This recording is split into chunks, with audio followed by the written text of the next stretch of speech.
Hi guys, so unexpected jud among pag-abot dira no. Inani man gyud siya nga istorya o. Gikan mig merkado nagbaklay min duha ni Ate Jai. Nakita man namo si Kuya Mato silag bukid. So nanguban na lang pud may lisod sad no. So dira nga part ngadto ko sa payag kay para magbutang sa mga gamit. Dayon pagsulod na ko sa payag, bag-o ra jud ko kasulod gisugo na pud ko og panaog para magpalit sa kape. So kay gisugo man ta, so atay lain buhaton atong adtuon. Tara na.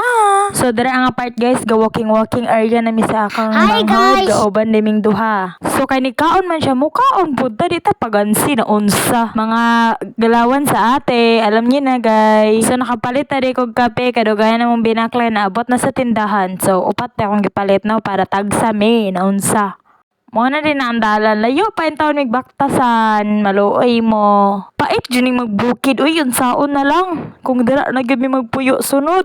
Layo para ba ang eskwelahan na Diyos ko Lord. Maluoy yung taon mo sa city girl. Pakato nga, gikapoy na ang agtang. Gihangos na raba ko ng depita. Bitaw guys, uy, seryoso. Dili siya nalimbakla yun no. Kay pasaka pa man siya. O, dira pa ko na mato na naibadya no. Layo-layo pagid siya. So kay naabot naman tagipakita na din ako kung unsay purma inana na siya dira guys.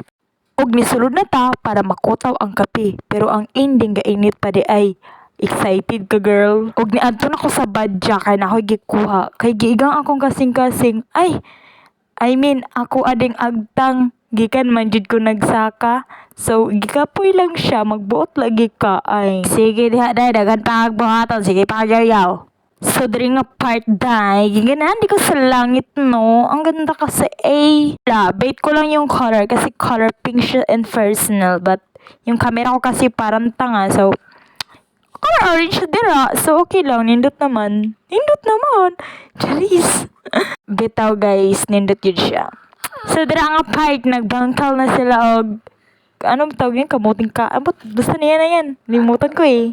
Dari nga pa, tapos tingin mo gabi guys. Ngit-ngit na siya. Oh my God. Wala lang, ipakita lang ako bawal. Bitaw, uy, kay kakapihon na kay ko na nga part guys. So, nag-bonfire na sila. Bonfire?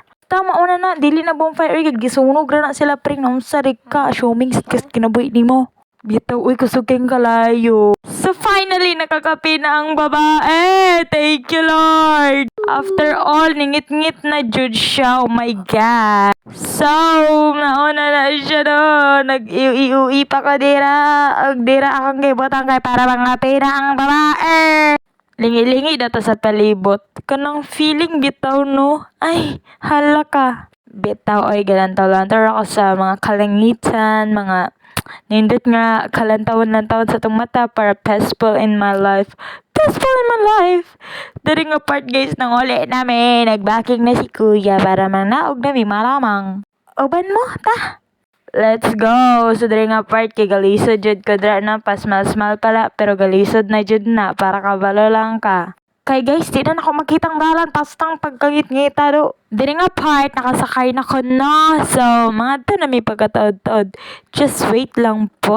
Nainom pagkape ang babaeng mura man mugi. Tala-tala, isa sa ipadagan na ninyo. Gainom pa kape, mayabon, isa ko nabong. Naunsa ka ba? Bitaw, uy, bye!